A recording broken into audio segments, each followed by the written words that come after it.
Hello दोस्तों, मैं शुभम जैन आप सभी का फिर से स्वागत करता हूं अपने और आपके YouTube channel TG knowledge hub में। जैसा कि लास्ट वीडियो में हमने रिन्यूअल ऑफ बिल पढ़ लिया था। आज हमारे टॉपिक है retirement of bill under a rebate. आज की वीडियो में हम पढ़ेंगे retirement of bill under a rebate. चलिए शुरू करते हैं।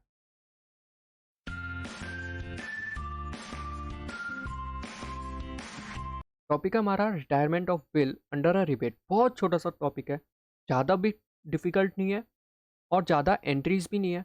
बस थोड़ा सा कॉन्सेप्ट समझना, आपको ये टॉपिक बहुत इजी लगेगा। तो पहले तो हम ये समझते हैं हमारी ये टाइमिंग आती कब है कि हमें बिल को क्या करना पड़े, रिटायर करना पड़े और रिबेट लगाना पड़े। तो एक बात बताओ, होता क्या है। मान के चलो गोलू है और लड्डू है, ठीक है। ये ड्रॉअर है और ड्रॉई है, ठीक। गोलू ने बिल बनाया, बिल ऑफ एक्सचेंज बनाया, साइन करा लिया किससे, लड्डू से। और बिल ऑफ एक्सचेंज का टाइम है 3 मंथ।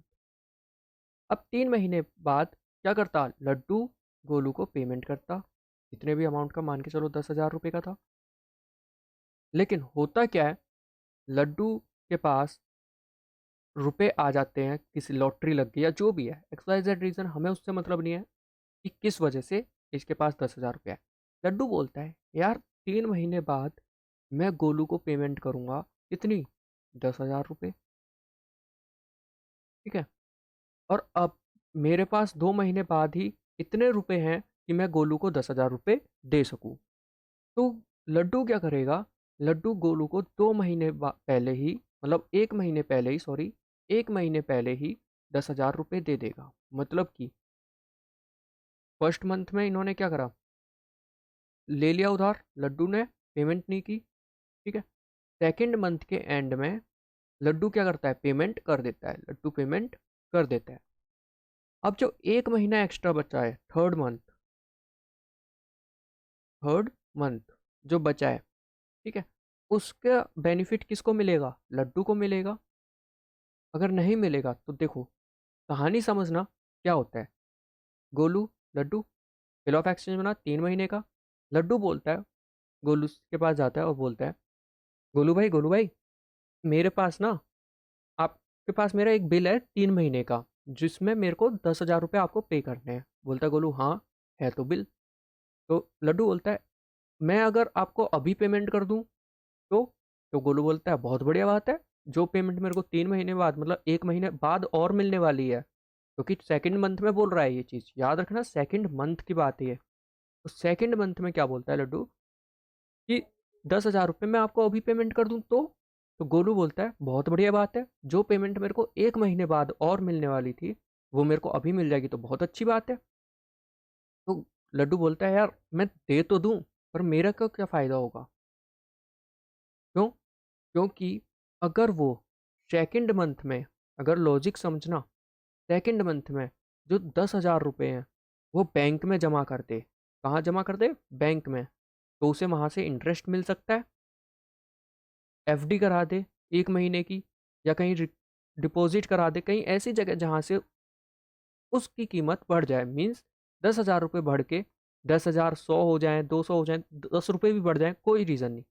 पर जो अमाउंट है, जो 10,000 है, वो 10,000 से बढ़ के कुछ अमाउंट बढ़ जाए, ऐसी जगह भी तो इंटरेस्ट इन्वेस्ट कर सकता है। और थर्ड मंथ जब आएगा उसे निकाल लेगा, 10,000 तो इसे पे कर देगा और बोलेगा 10 रुपये या 100 रुपये जो भी इसको प्रॉफिट हुआ वो इसका प्रॉफिट हो जाएगा।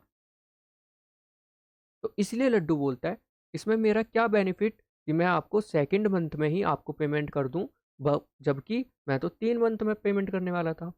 तो गोलू बोलता है अच्छा एक काम कर, तू यार जो इंटरेस्ट बैंक से लेता, जो इंटरेस्ट तू बैंक से लेगा, वो इंटरेस्ट का अमाउंट मैं तेरे को दे देता हूँ। और वो अमाउंट देगा कैसे, वो बोलेगा तू 10,000 रुपये मेरे को पे करने वाला था, तो एक काम कर 950 पे कर दे, 50 रुपये की मैं तेरे को छूट दे देता हूँ अगर तू अभी पेमेंट करेगा तो। बात समझ में आई। मतलब कि सेकंड मंथ में सेकंड मंथ में ये बात चल रही है सारी, ठीक है, सेकंड मंथ में बात चल रही है कि अगर लड्डू वो 10,000 रुपये किसी बैंक में इन्वेस्ट कर दे और 3 महीने तक रुक जाए, मतलब 1 महीना और रुक जाए, तो उसकी कीमत 10,000 से बढ़ के 10,010 मान के चल लो हो जाती है। तो 10,000 तो वो पे कर देगा किसको? गोलू को। और 10 रुपये इसका क्या हो गया? प्रॉफिट हो गया। ठीक। पर गोलू बोलता है यार एक काम करना, तू 10 रुपये या जो भी रुपए तेरे को बैंक से मिल रहे हैं, जो भी तेरा बेनिफिट होगा वो तू मेरे से डिस्काउंट ले ले। दो सेकंड मंथ में ही तू मेरे को पेमेंट कर दे, कितने की पेमेंट कर दे? 950 रुपये की। 50 रुपये का मेरे से क्या ले ले? डिस्काउंट ले ले। बात समझ में आ गई? और इसी 50 रुपये के डिस्काउंट को हम कहते हैं रिबेट। रिबेट को कहते हैं छूट देना, कि हम छूट दे देते हैं जल्दी पेमेंट करने पे। कॉन्सेप्ट समझ में आया कि हमारा रिबेट का कॉन्सेप्ट कब आएगा? जब हम ड्यू डेट से पहले पेमेंट कर दें। Before due date payment done हो जाए। ठीक है, तब हमें क्या हो जाता है? रिबेट मिलने के चांस रहते हैं। ठीक है। अब एक बात बताओ, अगर इसमें गोलू बोलता नहीं भाई मैं तेरे को कोई डिस्काउंट नहीं देने वाला, तो अगर 10,000 रुपये दे रहा है तो दे, नहीं तो कोई बात नहीं। तो लड्डू क्या करेगा? भैया रहने दे, मैं नहीं दे रहा। मैं क्या करूंगा? बैंक में इन्वेस्ट कर लूंगा, और 3 महीने जैसे तेरे कंप्लीट होंगे, मतलब 1 महीने बाद 10,000 तेरे को दे दूंगा, जो भी बैंक से इंटरेस्ट मिलेगा वो मेरा। बात समझ में आ गई? अब अगर मैं इसकी डेफिनेशन लिखूं, तो क्या लिख सकता हूं? सुनना। इफ द ड्रॉई और the acceptor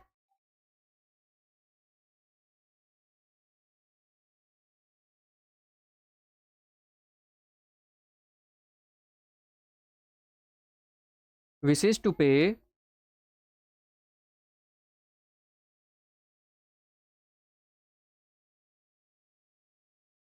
the amount of bill before the date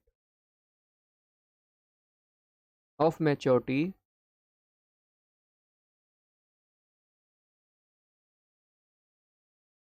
it is called retirement of bill। ठीक है, इसे हम क्या कहते हैं? रिटायरमेंट ऑफ बिल कहते हैं। Retiring of bill. ठीक है, एक तो ये डेफिनेशन होगी। दूसरा वर्ड हमें क्या किसके चाहिए? रिबेट। रिबेट किसे कहते हैं? तो हम लिखते हैं usually the holder in such case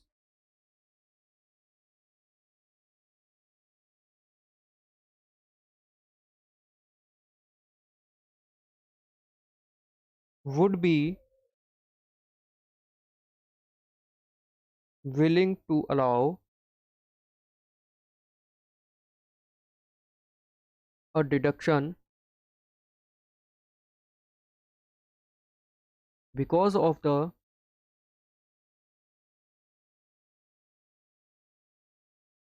interest involved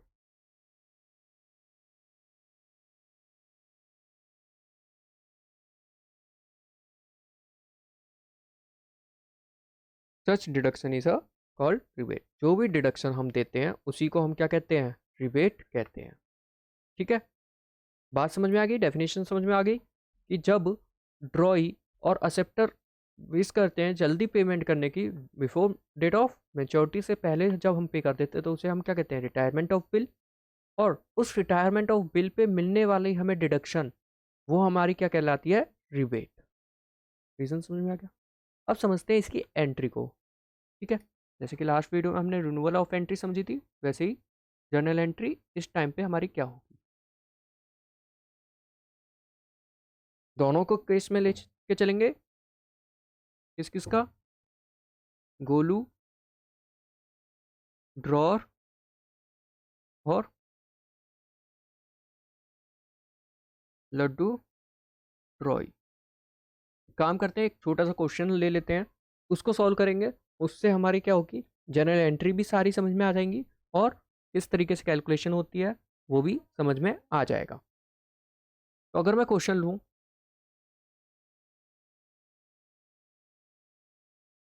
Golu and Laddu ही हैं, ठीक है, ड्रॉ ड्रॉई सेम, 10,000 रुपये का बिल है। कितने का? 10,000 रुपये का बिल ऑफ एक्सचेंज है। टाइम है 3 मंथ्स का। आफ्टर 2 मंथ्स क्या होता है, पेमेंट कर देते हैं या फिर रिटायर हो जाता है। तो क्या करते हैं,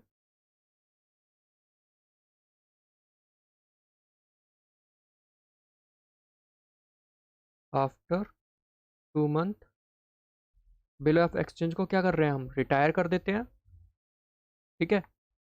और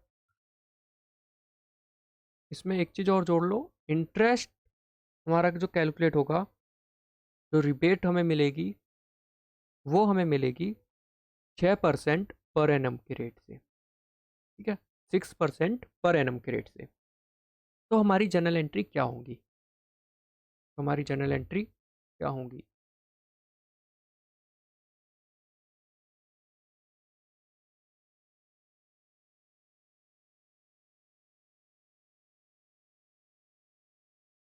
ठीक है, ये हो गया। आगे बढ़े। सबसे पहली एंट्री जो हमारी होती है वो किस चीज़ की होती है, सेल्स या परचेज की। तो हमारी एंट्री क्या होगी,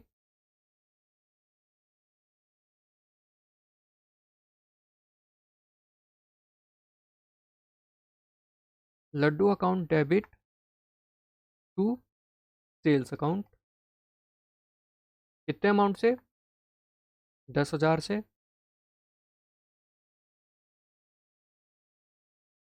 ठीक।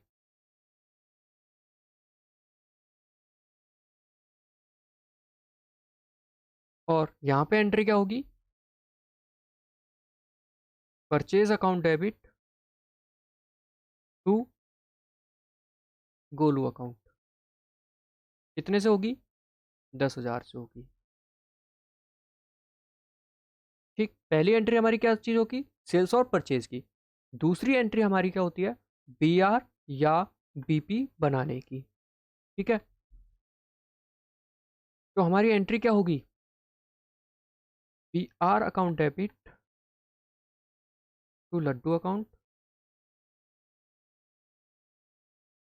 यहाँ पे हो जाएगी Golu account debit to B P account, bills payable account. कितने अमाउंट से होगी, सेम 10,000 से हो जाएगी। यहाँ पे भी 10,000 से हो जाएगी। ये कब एंट्री होगी, फर्स्ट मंथ की स्टार्टिंग में। अब सेकेंड मंथ के एंड में, सेकेंड मंथ के एंड में हम मान के चलते हैं क्या हुआ, ये आया, बोलता भाई मैं पेमेंट कर दे रहा हूँ अभी, आपको जो भी इंटरेस्ट है वो काट के आप मेरे को रिबेट काट के आप मेरा बीआर क्या कर दो, कैंसिल कर दो, क्या कर दो, रिटायर कर दो। बात समझ में। अब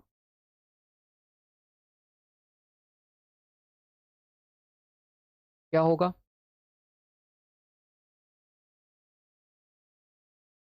रिटायरिंग के टाइम पे क्या एंट्री होगी, पहले तो अब हमें ये देखना पड़ेगा कितने परसेंट हमारा रिबेट मिलेगा। सबसे पहली हमारी चीज़ क्या होगी, रिटायरिंग एंट्री करने से पहले कि कितना अमाउंट हमें रिबेट का मिलेगा, कितना अमाउंट हमें रिबेट का मिलेगा। तो हम क्या कह रहे हैं, 6% पर एनम में रिबेट मिलेगा। तो एक बात बताओ, कितने महीने का मिलेगा, पहले तो हमें देखो टोटल अमाउंट कितने का, 10,000 का, 6% रिबेट मिलेगा। तो हम क्या करते हैं, 60/100 मल्टीप्लाई बाय क्या हो जाएगा, 12 महीने, टोटल तो 12 होते हैं। अब हमें देखना है कि कितने महीने हमने पहले पेमेंट कर दी, कितने महीने पहले पेमेंट कर दी। हमें डिस्काउंट उतने ही का ही तो मिलेगा जितने टाइम हम पहले पेमेंट कर देंगे। तो हमने पेमेंट करी 1 महीने पहले, क्यों, क्योंकि 3 महीने का बिल था, दूसरे महीने में हम पेमेंट कर रहे हैं, तो 1 महीने हमारा पहले पेमेंट कर रहे हैं, तो 1 महीने का हमें रिबेटमेंट का बेनिफिट मिल जाएगा। जब आप इसे सॉल्व करोगे तो आएगा अमाउंट आपका 50 रुपीज़। ठीक है, कितने रुपीज़? 50 रुपीज़। मतलब कि हमें जो रिबेट मिलेगा, लड्डू को जो रिबेट मिलेगा वो कितने रुपए का होगा? 50 रुपए का होगा। यहाँ पे हम एंट्री करेंगे कैश अकाउंट डेबिट। ठीक है, क्यों? क्योंकि कैश इसके पास आएगा। किसके पास आएगा? गोलू के पास आएगा। कौन पे करेगा? लड्डू पे करेगा। तो लड्डू पे करेगा तो हमारा लड्डू के पास से क्या गया? कैश गया। ठीक है, कितना गया? 950 गए। 950 रुपये पे करा है। ठीक है, किसके बिहाफ पे किया? बी आर के बिहाफ पे किया, क्योंकि इसका बिल बी आर क्या हमें करना है? कैंसिल करना है। कितने अमाउंट का बी आर था? 10,000 का। तो 9,500 कर लो, सॉरी, यहाँ 9,950 हो जाएगा, सॉरी। तो हमारा कैश कितना आया? 9,950 रुपये कैश आ गया। ठीक है, अब जो 50 रुपये हैं वो हमने रिपेड दिया। अब सोचना, गोलू ने छूट दी। गोलू के लिए खर्चे की बात, मतलब प्रॉफिट की बात, या खर्चा मान के चले। गोलू के पास वो रुपए आए नहीं है, इससे गए हैं। जो इसको मिलने थे वो नहीं मिले। इसका मतलब एक तरीके से लॉस की बात है। और जब लॉस पड़ता है तो हम क्या करते हैं? डेबिट करते हैं। और डेबिट किस नाम से करेंगे? रिबेट अकाउंट से करेंगे। Rebate account debit. कितने रुपए? 50 रुपये। ठीक है, तो साथ के साथ जब हमारी यहाँ पे एंट्री होगी cash account debit, rebate account debit to B R, लड्डू को भी तो कोई एंट्री करनी पड़ेगी। तो लड्डू क्या करेगा? बिल्स पेबल कैंसिल करेगा। तो बीपी अकाउंट डेबिट 10,000 रुपये से कैश इसने पे कर दिया 9,950 रुपये का। जो इसको रिबेट मिला वो क्या है? इसके लिए प्रॉफिट की बात है, और प्रॉफिट बढ़ता है तो हमें क्या करना पड़ता है? क्रेडिट। तो यहाँ पे एंट्री ये होगी। बात समझ में आ गई? तो यहाँ पे हमने क्या क्या करा आज इस वीडियो में? जो हमारा रिटायरमेंट ऑफ बिल था उसका कॉन्सेप्ट समझा कि हमारा एससी एंट्रा या ऐसी कैलकुलेशन क्यों होती है, ये सिचुएशन कब रेज होती है। देन उसके बाद हमने उसकी डेफिनेशन पढ़ी, फिर उसकी जर्नल एंट्री समझी, और उसका एक एग्जांपल साथ के साथ भी किया। नेक्स्ट वीडियो में हम इंसॉल्वेंसी ऑफ असेप्टर पढ़ने वाले हैं। मतलब कि जब ट्रॉय जो है हमारा इंसॉल्वेंट हो जाए तब हमारा किस तरीके से कैलकुलेशन की जाती है।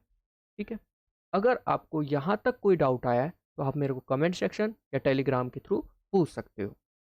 Thank you for watching my video. Have a nice day, goodbye and take care. अगर वीडियो पसंद आए तो प्लीज़ लाइक कर दीजिए। अगर कोई भी डाउट है तो कमेंट करना ना भूलें, और चैनल को सब्सक्राइब करके बेल आइकन को प्रेस कर दीजिए ताकि हमारे आने वाली हर वीडियो की नोटिफिकेशन आपको मिल सके।